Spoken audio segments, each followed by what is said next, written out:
Welcome to Movie Life Crisis. Join us as we watch the best movies from 30 years ago. When adventure calls, Hello? don't put it on hold. Buried treasure? What do you mean, get the map is real! The map is on fire! Billy Crystal, We're having a great time. I was almost killed today. Daniel Stern, Something's coming. And it's definitely coming from that direction. John Lovitz, and Jack Palance. You thought I was dead, didn't you? City Slickers 2, rated PG-13. At theaters June 10th. You thought I was dead, didn't you? Ah, man, Jack Palance. Dude, we're back. Isn't that awesome? City Slickers 2, The Legend of Curly's Gold. We've made Movie it Life Crisis Season 4, Episode 15. full circle. The original City Slickers, Movie Life Crisis Season 1, Episode 1, our very first podcast episode ever. Full circle. It's fantastic. I think I had 13 quotes for that one. I got a lot of quotes for this one too. I stuck some of the quotes into scenes, man. It's I don't know if it's Billy Crystal improvising or Jon Lovitz improvising or it's just Lowell, Ganz, and Babaloo Mandel being awesome at writing. Yeah. But and you love freaking Billy Crystal's like one-liners. Oh yeah, his setup and delivery is totally Jerry Horn, and yeah, it's fantastic. We're back. We're doing the sequel to the first movie we ever did, City Slickers, which is cool. I'm not going to go back and listen to the episode. I know a couple people who have reached out and said like, yeah, I like the podcast. I started from the beginning. I was like, don't do that. Why? Just come up to where we're at.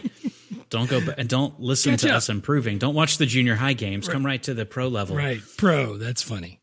Pro in quotes. Right. I love City Slickers 1. We've established that when we did that episode. Do you think had we not done City Slickers 1 and we missed it, we still do City Slickers 2? I don't know. I really like City Slickers 2. I do too. But it's a great year of movies, so I don't know if we would have. Yeah. I don't think there's any way we would have missed the original City Slickers because that's one that you and I both love. No, I'm saying like say we started in 92. Oh, like a year later? We started and we missed it. Do we still do City Slickers 2? Can we catch the original City Slickers on Patreon in that case? Yeah, we like can. we did 1990 stuff on Patreon? It's a great movie. Yeah, dude, probably not. I mean, we talked about this because we didn't do Die Hard 2. We haven't gotten to Die Hard 1 on Patreon, or we will do that. We didn't do Die Hard 2 on the main feed. When Die Hard 3 comes around, I guess we'll do it. Die Hard with a Vengeance and we is like my jam. That's what I'm saying. I like that one. It's better than the dude, we're first making two. it all up. Yeah. It's all made up and the points don't matter. Yeah. Oh, yeah. It's just like, what was the name of that show? Whose line Lines is it Anyway? Cece loves it. Yeah, dude, that's freaking great. Is it still on, or she's watching old reruns? Yes. It's not Drew Carey anymore. It's not Ryan Stiles and Ryan Stiles is still there, and Colin Mockery. I was gonna say, just freaking 25 years later, those guys still and improv dude, songs. they're still so funny. Wayne Brady shows up. They every tour once in with a while. that, and I would absolutely go and see them do that live. Absolutely. Because those guys crack me up. Dude, give us a synopsis for City Slickers Deuce. Okay, The Deuce, The Legend of Curly's Gold. Mitch Robbins, played by Billy Crystal, back in the saddle again.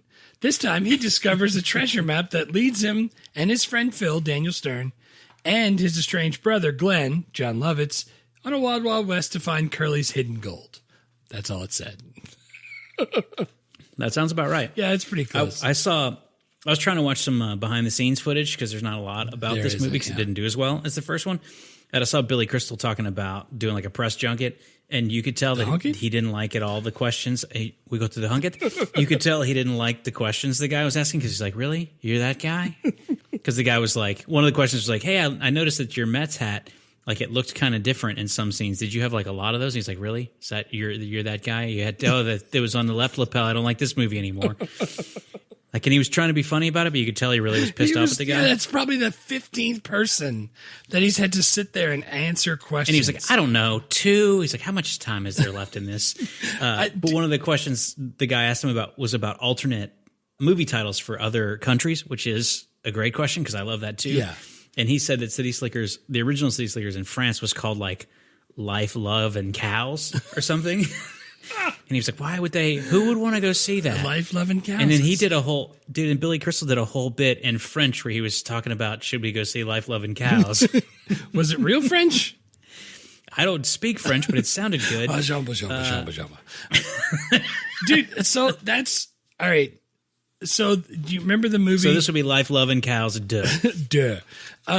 Remember the Julia Roberts, Hugh Grant movie where he poses as, what movie was that? Notting Hill, maybe? Notting Hill. Notting Hill. Yeah, where he poses as the guy from one of the magazines and he has to ask questions. And he has to sit there and ask them all questions. And then I realize how long those people have to actually sit there when they go to the honky. And they go to the honky.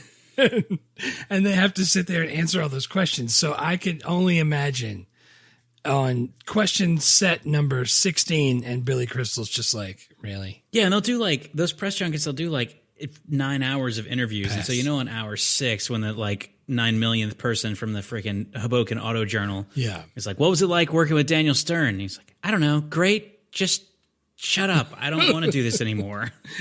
Yeah, I mean, they are getting paid a lot of money to do that, but... Dude, they are. It's the same thing with basketball players. Like, I don't like having to talk to you. It's like, all right, we'll go play basketball for free at the park then, or shut up about it because I'm just here so I won't get fined. $80 million a year. That's how Billy Crystal should answer. If I have to answer stupid questions for money, it sounds like having a toddler, except with money. So, why? That's my current situation. Yeah. Why are dogs brown? Go find your mom and let's ask her. Oh man. This movie, $40 million budget, $72 million gross. It's number 33 on the year, right behind, wait for it, Time Cop. Time Cop on this podcast, that was probably the most press that movie's gotten in a very long time. But we went in. Yeah, we John went deep. Van Damme, JCVD. Dude, I was reading Muscles from Brussels, an article. Belgian waffle. I was reading an article about how when they realized that Speed was going to be dropped the same day as City Slickers 2, Billy Crystal was like, please put it back to August where you were originally going to release it. And they were like, no, we released the first one in June. We're going to release this one in June. It's going to be awesome. We're going to do the thing with the stuff. And then it made no money. Well, not no money, but not as much money. Not as much. And that's because it was up against... I saw this in a movie about a bus that had to speed around the city, keeping its speed over 50. And if its speed dropped, it would explode. I think it was called The Bus That Couldn't Slow Down. Yeah, you don't want to go against the bus that couldn't slow down. That's that shit. That was way fun. Was huge. And that's like, dude, that's before. It's not because it was like Keanu Reeves and Sandra Bullock either. No, nobody knew who they were. I mean, they knew who Keanu Reeves were, but he wasn't like. It was just, it was freaking badass. Yeah. The original, so this one, 40 million, made 72, not quite 2x. That's not good. Right. That's a break even or even lose money depending on the marketing budget. Yeah. The original 26 million grossed 180 million. Jeez. So they made it for half and it made twice as much money. So it was way better. And you can see why. Really, they didn't spend that much more money, given that presumably all the cast got raises coming back. Yeah. But they just didn't do as well. It made half as much money. Dude, speaking of the cast, did you remember Bruno Kirby not being in this? I felt like he was in it. And also Jon Lovitz. I don't know why. When I started watching it, I was like, oh, snap. No, I remembered that it was Jon Lovitz instead of Bruno Kirby because I was trying to figure out because Bruno Kirby and Billy Crystal were like super tight. They did Harry Met Sally. Right. They did City Slickers 1. They were like legit friends. And then they just had a falling out at some point. And I was trying to figure out why. And Bruno Kirby died, and Billy Crystal really has never talked about it. Well, but I did read something. But like a lot of this stuff says that like Billy Crystal kind of like, I was like, I don't want to work with him, and I don't want anyone else to work with him either. But I couldn't ever find any reason why. Well, so two things that I read. I read the thing that they had a falling out, but I also read that Bruno Kirby was getting injections every single day on the first movie because he was allergic to horses. So when it came back around, they actually asked him. Or the studio asked him, rather, not Billy Crystal. The studio asked him, and he said, I don't know if it's worth it because I got to do shots every day. I don't think I want that. Yeah. And they were like, how about Jon Lovitz?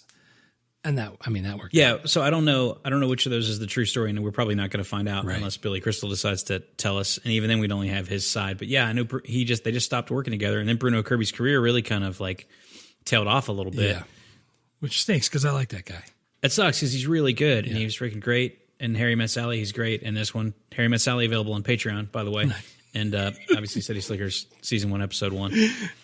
But yeah, and I like Bruno Kirby, but I when you have Jon Lovitz instead, it's hard for me to be upset about that. Right, yeah. That's what I'm saying. It's like we talked about the first movie. It was supposed to be Rick Moranis instead of Daniel Stern. Rick Moranis dropped out because his wife got cancer or whatever. Dude, I love Rick Moranis, but I'm not complaining about Daniel Stern because he's freaking amazing. It's fantastic. Daniel Stern. Yeah. He didn't want to do it either, by the way. He wanted to start. He was like, I didn't want to do sequels anymore. He'd just come off of Home Alone 2, and because John Hughes, he was like, I'm going to give you a script. I want you to direct it. And he was excited. But then when Bruno Kirby couldn't do it or didn't do it with this sequel, he was like, I can't let my friend Mitch down, Billy Crystal down. And he came in and did it, which you're never going to complain about having extra Daniel Stern. No, definitely not, because because you can tell that Billy Crystal and Jon Lovitz are comedians. Like they're not, like they're pretty good actors, but you can tell they're comedians. Like that's what they do. They just are funny. That's why they're on screen. But Daniel Stern is just like, he's a real actor and he's also hilarious, but he's hilarious. Like his character is hilarious. Like he could not be hilarious for a bit and be this like serious actor in between him. I don't know. He's so funny, dude. Did you find any awards? No, I didn't find any awards. And this is the last sequel. Did you find any more sequels or spinoffs? No, nothing. I was kind of surprised they didn't do. I mean, I know this one didn't do that well, but I'm kind of surprised they didn't go back to this property again, because so many shitty movies have had like TV shows and animated series, especially how they left it open at the end. Yeah. And I was even thinking, I was like, all right, all these guys now are the age that Jack Palance was in City Slickers 1. It's like, we could freaking totally do City Slickers 3. Yeah. With Stern, Lovitz, and Billy Crystal. They're all in their mid-70s. And then their kids could be with them and their grandkids. And like, like it could be hijinks. We should totally do that. Lowell, Ganz, and Babaloo Mandel are not around anymore, but like, somebody should do it. We could totally. Billy Crystal could write it. Absolutely, he could. I think this one should be from the viewpoint of Phil from Daniel Stern, and he can do a voiceover, so it gives us that Wonder Years feel too. I know you love the voiceover. Yeah, and I mean, Lowell, Ganz, and Babaloo Mandel are both still alive. They're just not doing. They haven't done a movie in 15 years. Yeah, to be specific. Yeah, dude, I would love it if the third one was like Phil's life actually turned out okay, because in both of the first movies he was a sad sack. It's because of maybe he uses the gold and he freaking does something. God, I really missed the. This movie is funny because they're funny, and Lowell, Ganz, and Babaloo Mandel are funny, but it's not funny like the first one. It's really not. It's if eight were people, I'd be China. There's nothing at that level for me. I'm sure, Lancer, it's his night to be with the other escaped Nazis. Yeah, there's not. I have a bunch of quotes, but there's not a lot. And he's freaking banging Lisa Simpson in the bread aisle. It was in his car. Oh my God! Because I'm her boss, we have a health plan. The first one is freaking genius. Yeah, it's way good. Do you remember when you saw this? I don't remember. I know I've seen it a bunch, not as much as the first one, but I don't remember. No, I definitely saw it a bunch, and I know I had it on like a 550 bin DVD type thing. Was it one of the ones where you could get both of them in the same case? No, this one's separate because that's how I watched it. I found the DVD, and then I didn't realize this. My computer has a DVD slot on the front. As a DVD burner right in the front of the computer. Didn't even know. You've got an antique. I do. So that's how I watched it, and it was just that one. And nice. She felt blurry. Yeah, I saw a 4K upscaled trailer. Yeah, and it was crystal clear, but I couldn't find the movie in that clarity. I don't want to see Jon Lovitz in 4K. You didn't want to see Jack Palance in 4K either, because that's who was in the trailer. Yeah, man, I think I must have. I don't think I saw this in the movies because I would have been junior high school, and I don't. But I probably rented this as soon as it came out because we were like, my family every Friday was like, let's go rent movies because we don't want to talk to you guys all weekend. Striking distance. Yeah, it's just like my dad's like, striking distance again, obviously, and then whatever else you guys want. And I was like, is there a movie where Steven Seagal breaks someone's elbows? Because I want to get that one. Oh, man. And then, City Slickers 2, that's probably funny. Let's do that. Did you own this one on DVD? I mean, it's safe to assume I owned every movie that I ever saw if I liked it on DVD. Yeah. Because I owned a lot that I didn't even like. But I don't remember specifically. Yeah. That was back in the day. My kids don't understand that you had to buy stuff just to see if you would like it. And if you didn't like it, well, now you still have it. Yeah, because I remember Screech getting mad at me when we lived together in Colorado because he'd be like, dude, let's watch Event Horizon. I was like, I don't like that movie. It's scary. He's like, it's yours. It's like, I don't like it. I don't want to watch it. I freaking love that movie. It's so terrifying. It's so freaking weird, dude. I have to I'm gonna have to psych myself up for it if we do it on the podcast. We're definitely doing that terrifying. on the podcast. There's no doubt we're doing it. I have Dr. so Grant many good staring stories in the from mirror. that movie. God, it's so scary.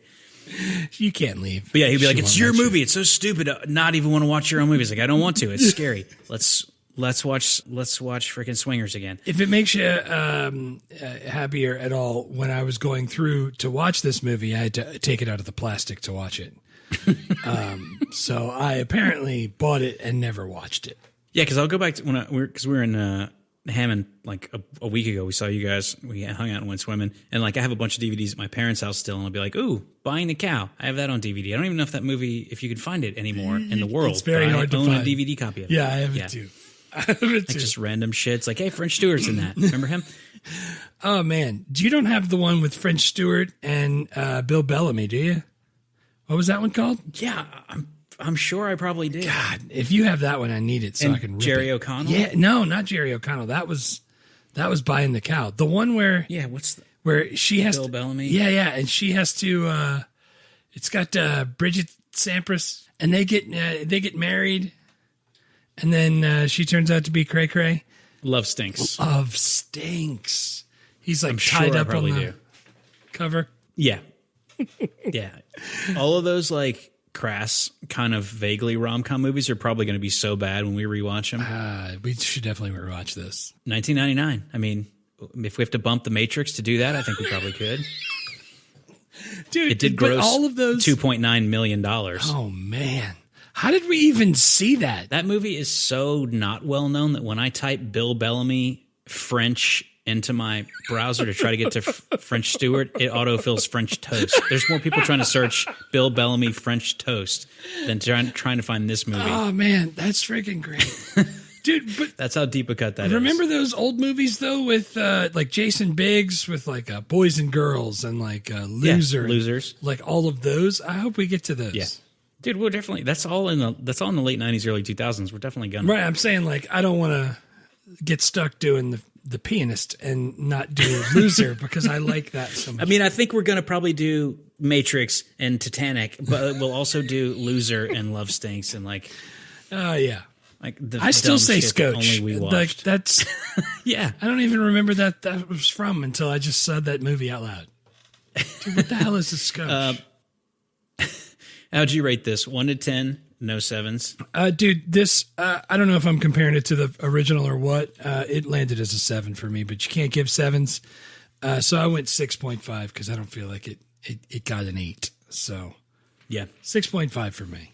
It was funny though. 6.5 for me as well. I think because I watched it twice. Because I watched it once while I was working, just like had it on, and then I watched it again when I could take notes.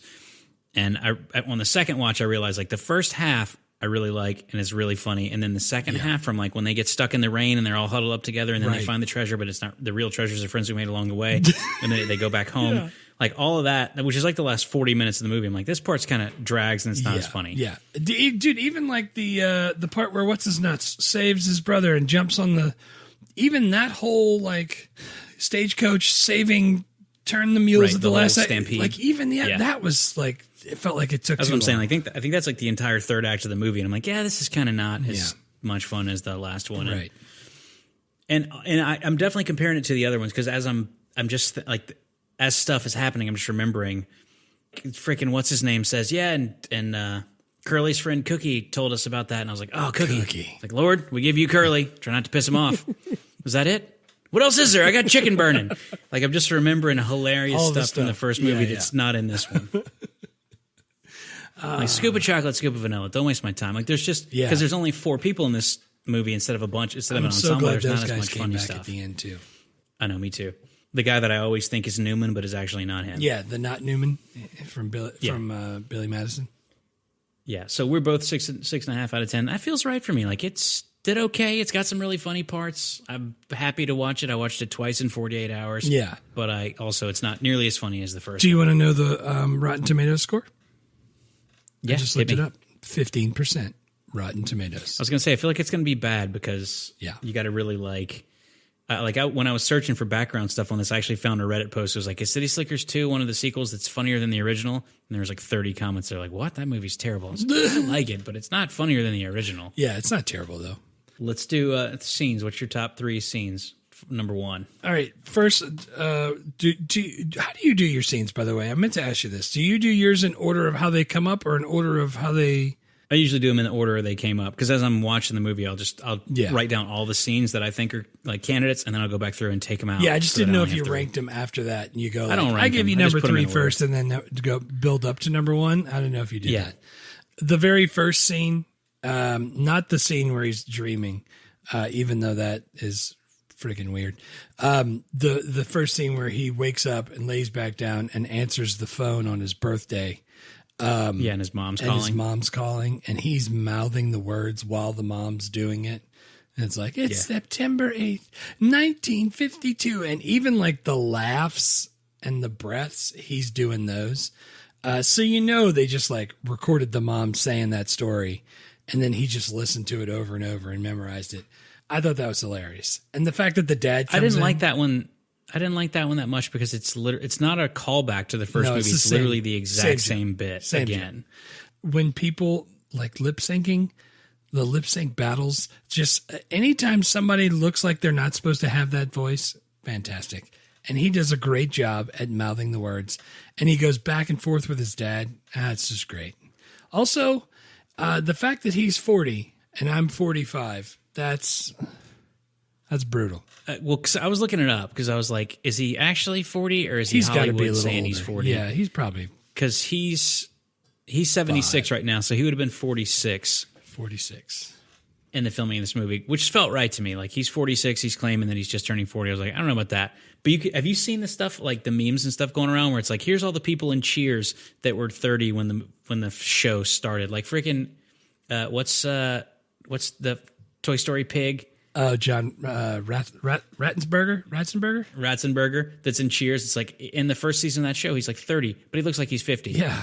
People used to look way older. Yeah, he definitely looks older. Kat says no, he didn't look older.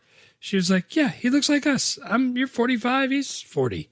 I'm like, what the hell? Yeah, he's in way better shape than both of us, but he's also our age. I don't know. Maybe it's his hair. Something about him makes him look older. He's got the freaking curly, like, receding hairline, and I don't know. But that's, like, my number one complaint about that is, we talked about this, Lethal Weapon, when freaking Danny Glover's, I'm getting too old for this shit, and he's 41. Yeah. It's like, dude, I'm also getting too old for this shit, but not just, like, being alive in the world, not being a famous movie star. Yes, that's for sure. So I didn't like that one as much because it was literally just exactly from the first Yeah, movie. I just loved it so much from the first one. I had to throw it in there again. Plus, I didn't have a lot of scenes. I had Phil and Mitch in the library. Oh, man. $1 million. Because they're trying to figure out, like, he finds the map inside of Curly's hat, and it's got treasure on it, and Phil's, like, his life is still shitty, and then Jon Lovitz is Billy Crystal's idiot brother. His life is shitty, and they're like, all right, we'll go on a treasure hunt. Yeah. We'll go find the gold, and they're trying to figure out if it's real, and they're, like, looking at freaking microfilm, and they keep getting excited. $20 million in the library, and keep shushing them. Yeah. And dude, that bit, was killing me, because they kept getting excited and she kept shushing him. Have you ever been in a library where somebody shushes you like that? I have not. I was thinking actually because my job at Vanderbilt now is in the Vanderbilt library, and I don't think you're even supposed to be quiet there unless you're specifically in a room that says like reading room, be quiet. Yeah, like, I don't even think you have to be quiet in libraries anymore unless it says like be quiet in this room. And I guess people have headphones. You can just block all that out now. You don't need. But that was like I was thinking about Indiana Jones in the freaking when he's doing that, he's like slamming the thing on the floor right as the person's stamping the books, like that library scene for some reason. Just to show you, I have kids. I kept thinking of Monsters University when they go into the library there on the campus. Shout out Billy Crystal. Billy Crystal again. The second scene that I had is when they meet. Lovitz first gets there. Mitch comes home and he brings Phil with him. And the wife, as soon as he walks in, Billy Crystal's wife is just stupid mad because she already knows that Jon Lovitz is there. And she's not saying Jon Lovitz's name. She's not saying Glenn. So she's just like, I can't believe you let him over here. And she thought it was Phil the whole time. And then the whole thing when Jon Lovitz shows up and sits down and he's got the toe out of the sock and he's talking about the cow. Just the whole thing. Fantastic. Because every time you introduce Jon Lovitz to a movie, you know it's going to be great. I had that one in my quotes, obviously. Yeah, I have that but too. that was so. What happened was like there were a couple of scenes that had a bunch of quotes that I really liked, and I had to pick like, do I pick my favorite of these quotes for my quotes, or do I just put the whole thing in there as a scene? Yeah. So, yeah, that's a great one because it's freaking Jon Lovitz. His wife hates him because he's his idiot brother. Yeah, he's always asking for money. He asked the son for money. Yeah, dude, he's borrowing money. He's showing up unannounced. He's freaking doing Godfather quotes. Oh God, Godfather 2 quotes. That was fantastic. Yeah, but my next one was before they leave, they go out to wherever Colorado or New Mexico, I think, and they're renting like horses and like a freaking wagon, and they're all just the like supplies. And Billy Crystal's talking to the like toothless cowboys that are renting the stuff. Yeah, and he doesn't want to tell them. He's like, you guys got a lot of digging equipment. He's like, yeah, we're seismologists. He's like, do you know anything about seismology? And the guy's like, He's like, great. He's like, so what happened was, he's like, these plates got all jammed up together, and what we have to do is we have to go dig down there in this particular igneous, polygamous, Jurassic, Hasidic region. He's just smashing up all these friggin' words. We have to relieve the pressure. And then what happens right as Phil's walking out from the inside? Dude, and then, and first the yokel cowboy's like, the guy's like, wow. He's like, well said. And then Phil walks out with the other cowboy and he's like, and then the guy's picture was in his hat. It's his dad buried the gold. He's friggin' told him everything. Whole story. Yeah. And dude, and then Billy Crystal's like, what, Phil, what'd you tell him your whole life story? He's like, no, we were just chatting. And then the cowboy's like, hey, listen, Phil, I wouldn't go back to Arlene if I were you. That'd be like sticking your balls in a bear trap. Oh man. Yeah. That was like great. That was freaking great. But then like they're getting ready to leave and it just keeps getting more and more awkward. And Billy Crystal's like, well, we should go. We're parked in the handicap spot. And the guys are just staring at him dead silent. And he goes, gays in the military, your thoughts. He just kept throwing out random one-liners and the guys just kept staring at him. And it was delightful. Dude, those awkward silences is how I get in most of my trouble because I can't just let the silence be. And I always fill it in. That's a huge problem for me. I mean, I wouldn't yell, gays in the military, your thoughts, but like, yeah, dude, that's a good just call. Because there was no quote that was like good enough to make my quotes, but there was a bunch of really funny lines like I laughed out loud like 3 times in that one. The fact that Phil comes out there and he's like, and it's buried and it's in his dad's hat. Like, yeah, it's great. It's great. And speaking of Phil, my last scene is when Phil has to stop and drop a deuce. And he feels a pinch on his butt and turns around and sees a rattlesnake. And he tells Mitch that he needs to suck the poison out. And while Jon Lovitz and Billy Crystal are arguing about who's going to suck the poison out of Phil's ass, Phil is doing the best Daniel Stern. And he's just like, I can't see. My tongue's numb. My lips are blah. Dude, he's like, putting his hands in their faces. He's like, I can't see anything. It's all going dark. And then right before he goes to suck the poison out, and he's like getting his mouth ready. And he's like getting his lips ready to suck the poison out. And he pulls his pants down and it's a cactus thorn or whatever. And then, of course, friggin' Phil starts crying because he's emotionally unstable. And he's like, you really care about me. And then Jon Lovitz is like, you never cared about me that much. Dude, Jon Lovitz goes, we used to be this close. Yeah. And he's crying. And then Billy Crystal's The thing crying. that made me laugh the most in that was when friggin' Phil is like on his hands and knees and Billy Crystal's getting ready to suck the friggin' snake venom, which turns out to not be snake venom. He just looks back and he just goes, don't tell my kids I died taking a shit. Dude, I lost it. Oh, man. The fact that he was behind the boulder and he had the newspaper out and all you could see was from like chest up, just newspaper out. He kicks the hat back just a little bit to start it off. Ah, man. That's good stuff. Dude, Billy Crystal and Jon Lovitz are arguing about who's going to do. He's like, he's your friend. And Billy Crystal's like, I always do stuff for you. One time I asked you to do something for me. Oh, God. That was freaking great. Yeah, I'm not sucking the poison out of anybody's ass. And Billy Crystal's like, maybe if we wait until it gets up a little higher. Yeah, dude, that totally doesn't work, by the way, so you don't have to suck the poison out of anyone's ass. Don't worry, I wasn't going to. It was It was nice knowing you. This is what we get for camping. Yeah, dude, I know if it's me, you're not doing it, because, like, it's been a good ride. But, like, what if it's your kid? Yeah, I can suck the poison out of my kid's ass, but you just said it doesn't work, so... It doesn't work. I can make more of those. Yeah. If it's Jake, he's pretty much adult size. He probably is going to be okay. Yeah, he's going to be fine. Because it's really about, like, I'm at the point where, like, unless I'm in Australia, like, a poisonous snake here, I'm not saying I want to get stung, I'm not volunteering, but I probably would live through it. It just would be super unpleasant. Right. Like, there's shit in Australia that would just kill any one of us dead, which is why it's not high on my list of places to visit. It's a tiny ant, and it bites you on the ankle, and your leg falls off. If you want people to visit your island, why don't you hop off and push it a little bit closer? I feel like if I'm on a plane for 17 hours, they should at least have the decency to not speak English when I get there. Oh, man. What's your third quote? I mean, your third scene. My third one is the North is up. Oh, God. Dude, I put that in my quotes. I couldn't decide which part of it to put in my quotes. I had to watch it twice. Dude, they're freaking traveling, and he's like, Billy Crystal has a map but no compass somehow, which is a big oversight. And he's like, it's because he bought 4 pounds of tortilla chips. And a bunch of jerky. And then Daniel Stern's like, north is up. He's like, what do you mean north is up? He's like, yeah, on the map, north is always up. He's like, so you think anytime you're going up, you're going north?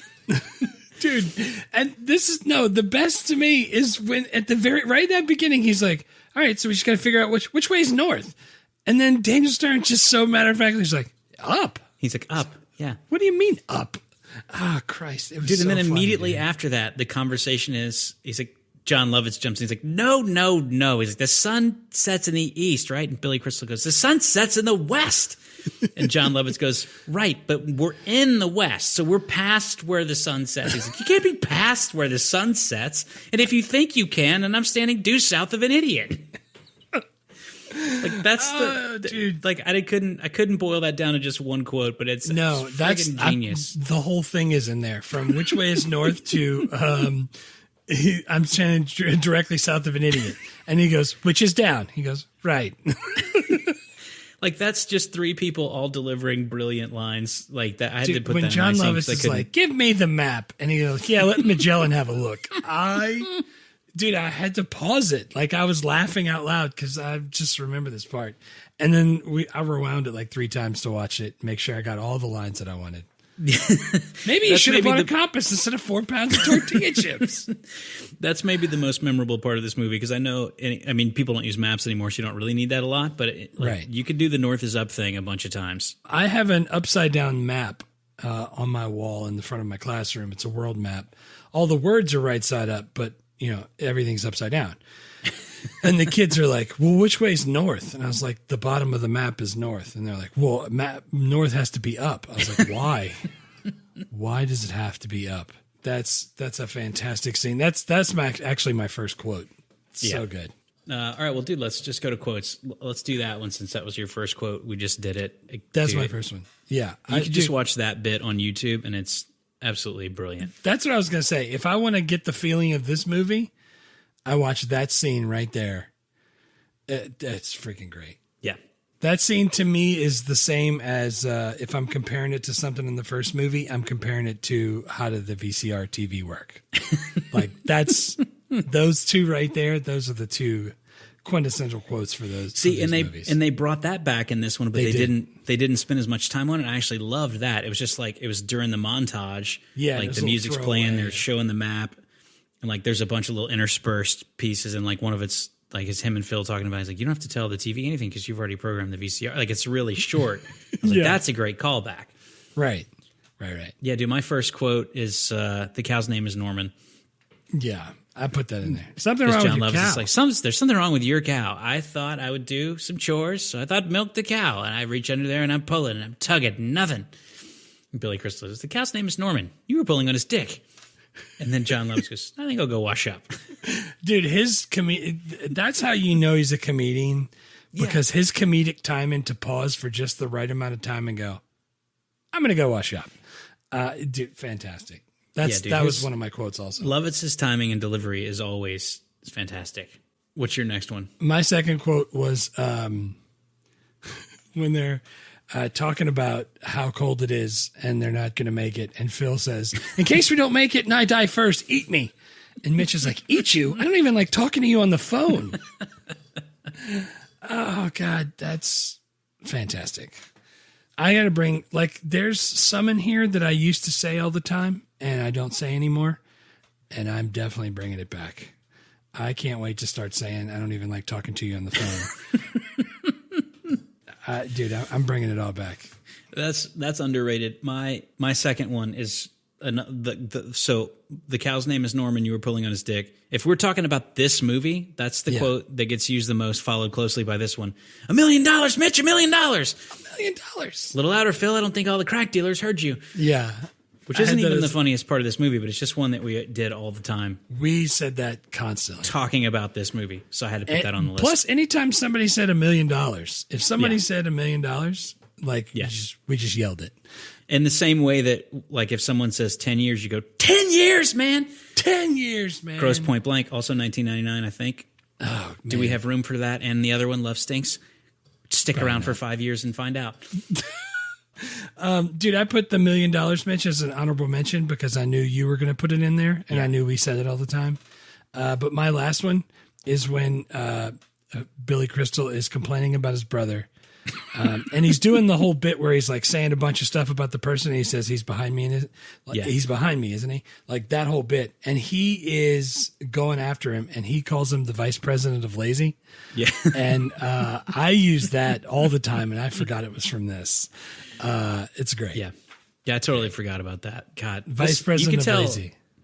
Freaking Lowell, Ganz, and Babaloo Mandel are just brilliant at this type of stuff because there's so many quotes in this movie that didn't make a lot of money that maybe nobody but me and you really likes. But this is the thing though. I can remember saying Vice President of Lazy a lot. I don't remember watching this movie that much. Yeah. You know what I'm saying? Was this one of those movies we had on VHS and we just ripped audio to a thing so we could listen to the audio? No, dude. Quotes? I think it's just this really smart quotes, stick in your, I say all the time, that guy is an absolute weapons grade moron, which is a line from Veep. I've only watched Veep one time, but I'll never forget that line, and I use it all the time. A lot of times talking about politicians. My third quote is freaking Jon Lovitz talking to Mitch. Mitch is like, what do you do? He's like, I have some sales a lot. I was an animal detective. He's like, what? I was a poodle's wife is cheating on him and you had to get pictures. He's like, no. He's like, people lose their pets. They pay a big ransom. Billy Crystal's like, ransom? And Lovett's like, ransom is a bad choice of words. That's the word they used in court, but I'm still fighting it. Oh, man. You're Jon Lovitz. You almost sound like him when you say it. You're like... I forgot that quote was even in this movie, and it killed. I had to watch it twice. Ransom is a bad choice of words. That's the word they used in court. You think he said that because of, Ace Ventura had just come out? Wasn't that's this year? Yeah. Yeah, that's the same time. I have no idea. I hope so, because that would be great. Yeah. But God, dude, just love it. His delivery kills me. Dude, when he was talking to Phil, I put one extra quote in here. When he's talking to Phil, he's like, Phil, how long has it been since you've been with a woman? He's like, Saturday. Saturday will be a year. Dude, I almost spit out my drink. I don't know Billy why. Crystal's like, I would have brought a cake. But again, that just made me think of stuff from the first movie where he's like, he's introducing himself to everyone else. He's like, yeah, my wife left me. He's thinking of shooting myself. And Billy Crystal's just like, his jacket's being made. Because Bruno Kirby's got a freaking jacket with his company on the back. Yeah. I want to go watch that movie again. Yeah, I'm definitely going to, because I kept thinking about how much funny stuff happened in there. Yeah, agreed. Yeah, dude, you could tell this movie's got great quotes because we didn't have a lot of overlap. Right. Yeah, agreed. Characters, dude, I hate to do it, but I just went chalk, top 3 build, freaking Billy Crystal, Daniel Stern, Jon Lovitz, because that's the whole movie, and every one of them is perfect. Yeah, they killed it. Billy Crystal killed it. Daniel Stern's always funny, and Jon Lovitz always funny. I didn't put Jack Palance. I don't remember who I picked last time, but I think I picked Jack Palance for the first one. He was great as Curly. This one, he's playing Curly's twin brother. I didn't like it as much. It's not as good a part. Duke. Yeah, dude, I did the same thing. Top 3. You can't not pick those. And this, I think Billy Crystal had the idea for the original City Slickers because he saw like a TV show about 3 friends who had like a midlife crisis and went scuba diving or something, and then he pitched it. Ganz and Mandel wrote it. They did it, made a bunch of money, and like he and Daniel Stern both had so much fun in the first movie. Like Daniel Stern bought a freaking cattle ranch, and Billy Crystal like bought his horse that he was in the movie, and like it's the same horse this time, yeah. Yeah, he kept the horse until the horse died at the age of 27. Like, that's a serious commitment. Jeez. That's like awesome. buying a freaking parrot. They live to be 70. There's no chance. I'm too old to own a parrot. I have to get my kid one because I don't have another 70 in me. Right. I don't think I'm making it to 114. I just want to make it to do Love Stinks in 1999. I think that's very achievable. We got this. Yeah, you might have to do that like with an oxygen tank, but I think totally we got fine. that. 5 more years. But yeah, man, so they had so much fun doing this, and it kind of like it was a little Western resurgence. I mean, I don't think that like Tombstone was like, ooh, that City Slickers was fun. We should do Tombstone. Right. But we've done a bunch of Westerns, and we have more, like we did freaking Wyatt Earp at Tombstone, and what's the Clint Eastwood one that was boring as shit that everyone loved? Unforgiven? Unforgiven, yeah. Dude, people love Unforgiven. People are still upset that we didn't love Unforgiven. I just don't like Westerns. I've ridden a horse like 4 times in my life, and every single time I was like, this is horrible. I got my oat bag now. No, dude, seriously, it was horrible. I was like, is my chode supposed to hurt this much? Why? It just feels like it's horrible. Horrible. You know it's bad when you're thinking to yourself, it'd be better if I just walked myself. Even though I'm riding, it's actually more uncomfortable than if I just walked myself. Yeah, just walk and hold the reins. This is horrible. I like riding horses and I like Westerns, but I don't like the serious anti-hero, make me think about stuff. I just like when they're funny or when there's a lot of shooting. Yeah. Like Quick and the Dead. I like that one. No moral stories, just people shooting each other. I like just that. everybody dying and That's what everybody I'm shooting. saying. That's a great time. Yeah, dude, I don't know what else to say about these actors because they're awesome. And they did a great job. And that's it, dude. They're the only ones in the movie. I mean, his family comes back, his fake acting wife, and also his real daughter playing his imaginary acting daughter. Yeah. Like, the son is not in there because the son was, remember? Jake Gyllenhaal. Yeah. Dude, did you see the thing I saw it on IMDb. Norman's voice No. for the thing was Frank Welker. That's the guy who does Scooby-Doo and stuff. Oh, nice. Well, he does a whole bunch of people, like Megatron and all kinds of stuff. But like, he's the Scooby-Doo guy. Yeah. That was Norman's voice. Did you see that the woman playing his assistant or secretary or whatever at the radio station, her name is Beth Grant, and Yeah, she was in Speed. Yeah, she was in Speed. She had a good day that day. She had huh? a pretty good June. This Yeah. weekend released 2 movies that she was in. Yeah, and she was a pretty big not part bad. in both of them. Every time I see that lady, I think of Speed Yeah. because she's so dumb. Why'd she even go for the door? Yeah, why? Why'd you get blown up like that? You knew he was watching. Pop quiz. Do you writers and directors? Dude, Lowell, Ganz, and Babaloo Mandel. We talked about him a lot when we did the first one. We should talk about him again because that was 4 years ago, and no one needs to go back. But like just the 2 of them together: Night Shift, Splash, Spies Like Us, Gung Ho, Vibes, Parenthood, City Slickers, Mr. Saturday Night, A League of Their Own, Greedy, City Slickers 2, Forget Paris, Multiplicity, Ed TV, Where the Heart Is, Robots, Fever Pitch. Those are not all my favorite movies, but some of my favorite comedies are on that list. Yeah, I was going to say a lot of my favorites are on there. That's a pretty good run too. Yeah. That's from 82 to Where the Heart Is in 2000. 2010. Yeah, from 80 to 1980 to 2000, there's some incredible movies in there.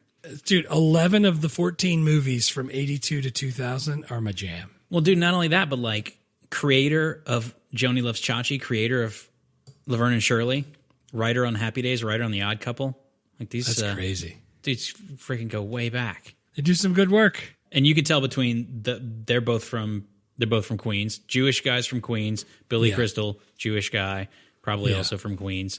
Definitely from New York. Yeah. Like no wonder they freaking love working together. He was initially raised in the Bronx. Billy Crystal. Was raised in the Bronx, but represents Brooklyn. What's the LL Cool J line? Oh, I don't know. Is he still alive? From Doing It? LL Cool J? Yeah. Represent Queens, raised out in Brooklyn. Yeah. Something like that. Yeah. From that classic song, Doing It. Dude, LL Cool J. Which they don't even have a clean version of. Because Jake said something, oh man, this song's so dirty. I was like, let me show you another dirty song. And I was just only going to show him the beginning. And I was like, let me just find the clean version. You'll see how much is actually left out. They don't have a clean version. The album has a clean version. It's dirty. Yeah. It's like, like dirty. Went, nah. No sense there's in trying no to way, clean up like, Doing It. How are you going to take out every single sexual moan in the background throughout the whole song? Well, that's like the freaking Patton Oswalt. It's like, you can't say these words, but you can also say, I've got my goof juice all over you. And it's like, that's totally fine. Like all the Bobby Brown songs, it's like, they just use a bunch of euphemisms that are not confusing at all. Those are totally fine to play on radio. Oh, man. Kids' It's going to look like a rat in a rainstorm. With my hoo-ha fills your... The director, Paul Weiland, the original director was Ron Underwood for the first one. They get Paul Weiland for this one. He did a bunch of commercials. He didn't do a lot of movies. I think he only did like 5 or 6. Yeah, I remember reading he did some stuff with Mr. Bean, I think. He did Mr. Bean, yeah. He did Blackadder. But yeah, he didn't do a lot of movies. Ron Atkinson, too. Yeah, I don't know enough about directors to know if he did a good job or not a good job. I didn't notice it in this case, which I would say means good job. Yeah, that's what I was going to say. If we didn't notice that it sucks, then it's probably a good job. Yeah, but I do want to mention the music, Mark Shaman, who did the first movie. And God, it's the same music. It's the same music. It's the same score as the first movie, but it's great. It's freaking fantastic. I'd like to just put an exclamation point on that by saying, like, in that beginning part when he's having his dream and he's like on the horse, you know what I'm talking about, before he sees Curly's grave or whatever. Yep. And he's on the horse and the horse is doing the thing where it's spinning around and lifting its legs up and shit like that.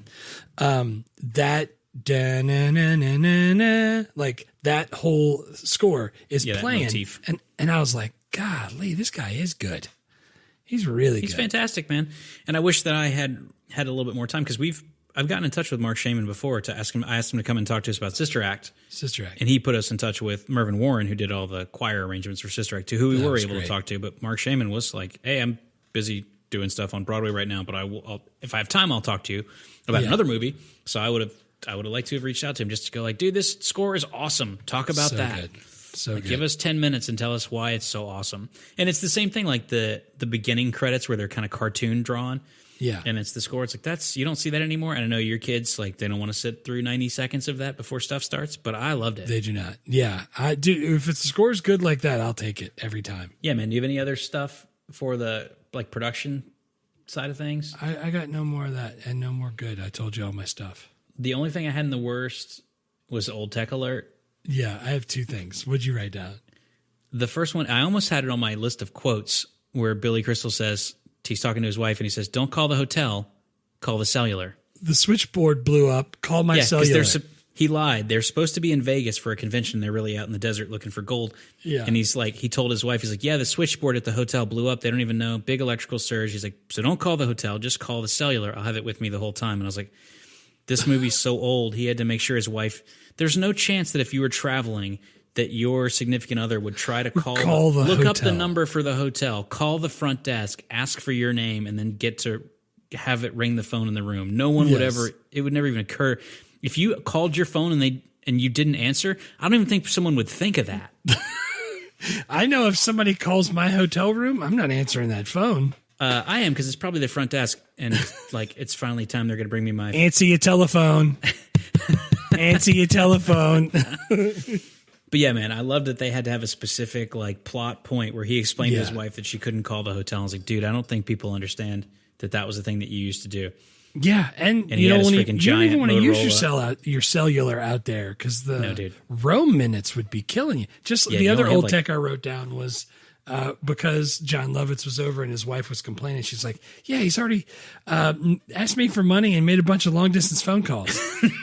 And I was like, long distance? I remember that. You had to dial a 1 first and the area code. Or remember when, you could dial 1010 220 and then the long distance is not as expensive. That was like revolutionary. Yeah. I remember. It was like another service that you would dial, and then you would dial the number, and it was like they gave you cheaper long distance phone calls. But dude, back in the day, it was like my cousins all lived in Denham Springs, and we lived in Hammond. It's only 30 minutes away, but that was a different area code. That shit was long distance. So That's it's like, long don't call your distance cousins. Yeah, Under no circumstance can you call your grandparents or your cousins. Right. That's why when we left my grandma's house, and she'd be like, "All right, it was good seeing y'all. Let the phone ring twice when y'all get home." So like so that's how we would let her know that we were home. It's like secret agent shit, because if you pick up the phone, you got charged, but you just like do this, you call and do a certain number of rings. It's like, I'm sure that's them. It's probably fine. We found ways around it. we were so smart. So I didn't have any worst scenes or worst effects. Me either. Daniel Stern is still wearing glasses that are not actually corrective. It's just glass, clear glass, which I don't like. But it wasn't as noticeable this time. I think they were careful to like with what angles they filmed. Yeah. Also, the rain looked fine. Yeah. They improved a couple things we complained about from the first one. It didn't seem to help the box office, but yeah, dude. The fact that he had an old school Motorola flip cellular phone with the antenna that you had to pull out on his hip while he's riding this horse was fantastic. And when it broke, he was like, "She can't get in touch with me," and he held it up, and there were just the guts of the phone were sticking all out.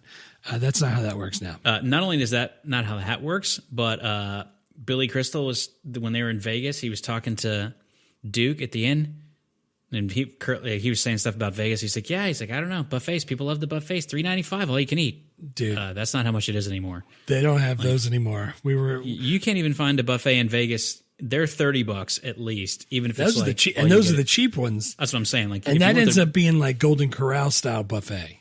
Yeah, if you want the good buffets in Vegas, like it's probably going to be $60 a person. Like you should just buy food. So when we went to go see Boyz II Men, they were at the Caesar's Palace. So I asked the guy at the front desk, I was like, "Yo, where's the best buffet?" And he was like, "Caesar's Palace has the best buffet." I was like, "Sweet, we'll just wait until the night that we're going to see Boyz II Men and we'll eat there first." And the guy's like, "Yeah, get there early because sometimes the line's long and also it's a lot of food. You don't want to rush and then be full for your concert." I was like, "That's a really good call, sir." So we get there at like 4:30 and get in line. Hour to get to the front. We get to the front and I was like, "2 buffets, please." And the lady goes, "Would you like champagne and beer?" Like, no, just plates and forks. Thank you. It was $165. Yeah, dude. Yeah. I just looked it up. The buffet at the Wynn, 16 live action cooking stations with rotisserie grilled steak, coast to coast seafood, eggs Benedict, Latin street food station, 90 delicious dishes. And the brunch starts at $54.99 for adults. And if you want to get unlimited mimosas and beer and wine, it's an extra $33. That's what I'm saying, per person. $88 for that particular. Dude, it was $80-something a piece for us. No, it was great, and it was really, really good. Yeah, I'm not saying it's not good, but you gotta be ready to eat. Yeah, I wish I would have had more time. Yeah, the Bacchanal buffet at Caesar's Palace, weekdays $79.99, weekends $84. $84. There you go. Dude, it's so huge though, and there's so much stuff. Yeah, dude, but if you don't get there when it opens and post up all day, you're not going to get your money's worth. No, I'm never getting my money's worth. I'm never going to be able to eat $88 worth of food. That's like 2 whole crab legs. Dude, Jake asked when we were going to go get crab legs because you were in town and that's the last time he went, or something. That's the last time we talked about it. And I told him, you got to look it up. And he came across an article where it says in like 25 years, there won't be any more crab legs left. Yeah. And all I could think about was every time we like tried to open the crab leg and it wouldn't open. And we were like, "Yep, that whole plate's gone. Go get more." Try to find a better set. I'm not a Native American. Is that? I'm not going to try to get every little piece of it. Is that from overfishing or is it because the oceans are too hot for crabs to live? Because I've read both. Yes. As I was going to say. So only part of that is from us going like, "Couldn't crack that one. In the trash it goes. Bring me more." Take that whole fist and throw it away. I need 5 more. It's just me. Nobody else is coming behind me. Sorry, kids. Yeah. Figure out how to eat Close the door crab behind you. I'm pulling up the ladder. But yeah, always steer clear of the ladder, boss. $3.95 for the buffet is. Yeah, that was, dude. But wait, so after you graduated in Montana and we met in Vegas. Yeah, there was a cheap buffet. It was like 11 something that I there was like a Fremont buffet and it was like $10 or something like that. There probably are some off the strip buffets, but the ones that like the Wynn, Caesar's Palace, those are all like $80 a person now. Jeez, crazy. But we went to one of those. We went to one of those fancy buffets with my college buddies at that point in time, and it was like unlimited beer and mimosas because we did that. We went in there early in the morning and we paid whatever, like $25-$30, and we sat there for like 4 hours. Yeah, like we like sat through shift changes. Like there were so many empty buckets of beers, they had to like bring a cart by to bring them away. And no one was like, "You guys are dicks." Everyone was like, "Yeah, we've got new prime rib coming up in just a minute." Like, what kind of pizza you want? We'll make it special. Yeah. The lady did make me a pie because she said I had pretty eyes, which was great. I don't know what I was supposed to do with that whole pie she gave me. I just left it on the table. Just bring it to the concert and eat it? No. Yeah. Offer it around. That's not weird. Yeah, man. Let's do 5 questions. Is it okay for kids? Like mild language. So I would think like my 6-year-old was watching it in the beginning, and then there's a little sexual stuff in the very beginning with Mitch and his wife. Yeah. That was kind of blatant. But other than that, it's fine. Yeah. So if your kid can handle hearing, I'm going to sink my fingernails into those supple ass cheeks or whatever she says over the speakerphone, then you're fine.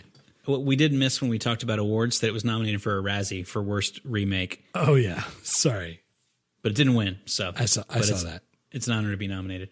Yeah, man. Would this movie get made if it were pitched now? I don't know if. I mean, they just remade Twister, which seems like a kind of similar movie to this for some reason. I don't know, because there's cows and people are outside. Cow. Yeah, dude, I don't like.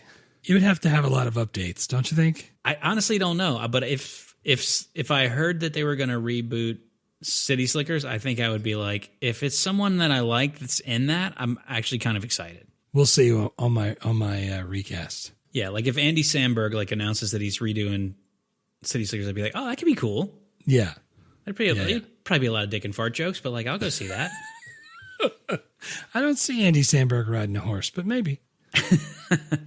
Well, I think that's why it's funny. It was a fish out of water thing. That was how they were in the first one. Yeah. Would it be movie or TV show? I feel like movie. It's got to be a movie. I don't want to watch them search for a treasure this whole time. Like National Treasure, the TV show. Yeah. All right, Dad. Did you got some recasting? Yeah. All right. So Duke Washburn is played by Sam Elliott. Yeah. Because he's an old cowboy. For Phil, I wanted Paul Rudd. Yeah. And for Glenn, I wanted Jason Bateman. And then Mitch Robbins. Dude, I couldn't come up with anybody. And for some reason, I keep coming back to Steve Carell. Yeah. And I really like him, but I just don't know that he could be the Billy Crystal type character. But I think he could be... I don't know. I think he could be funny. I couldn't come up with anybody for Mitch, for the lead. Yeah. But I definitely want Paul Rudd, Jason Bateman, and Sam Elliott. I gave mine away already. I wasn't joking. I actually think Andy Samberg would be good casting for this. He's kind of like Billy Crystal. He's not like a big guy like Billy Crystal. He's making jokes about how he's not that tall. Right. And I think it'd be a little bit against type for him. Like, I'm a city guy. I wear board shorts a lot of the time. And now it's like, I got to learn how to ride a horse. This sucks. Right. I guess if it's number 2, it's not really like, I'm talking about rebooting the first one, but really we're talking about the second. Yeah. Actually, I think that would be pretty good. It's all white people, which sucks, but yeah. This is all white people too. We should have changed it. I know. Well, the first one had the big ensemble cast, and there was more variety than that. But this key 3 that's coming back is obviously, those dudes. Yeah, man, I think that's pretty good. I would actually love to figure out a way to get one of these guys back in here because they're all now in their 70s. But like Sam Elliott is such better casting for Jack Palance than any of these 3. Right. Like, can you imagine Jon Lovitz playing Duke in this one, trying to be intimidating? Well, you shut up. It stinks. I mean, I wonder what she cooks like. Naked. All right. So, can you watch and enjoy this movie in 2024? Yeah, man. I watched it twice. And it is really funny. It's not as good as the first one, but it's very enjoyable. I had to rent it. I couldn't find it streaming anywhere. I had to rent it from the box under my bed full of DVDs. Yeah. You had to remove it from the plastic wrap and put it in your open DVD player that you just discovered. Yeah. What's the next movie? I don't have that. Hang on. Let me pull it up. Oh, man. IQ. Next up, IQ. I can't wait. I freaking love that movie. Dude, who's in that? Tim Robbins? Tim Robbins, Meg Ryan. Walter Matthau. Oh, Walter Matthau. It's so good. I freaking love Walter Matthau.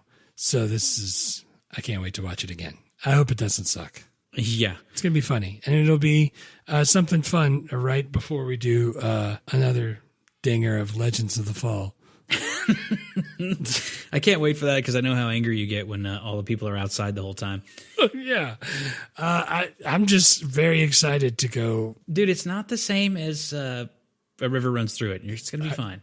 Are you sure? Yeah, I'm pretty sure. Fairly sure.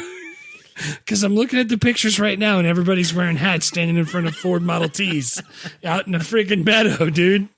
I don't know. Yeah, it might be. We'll see. All right. Next up, next movie that'll come out on Patreon probably be about a week after this will be Cocktail.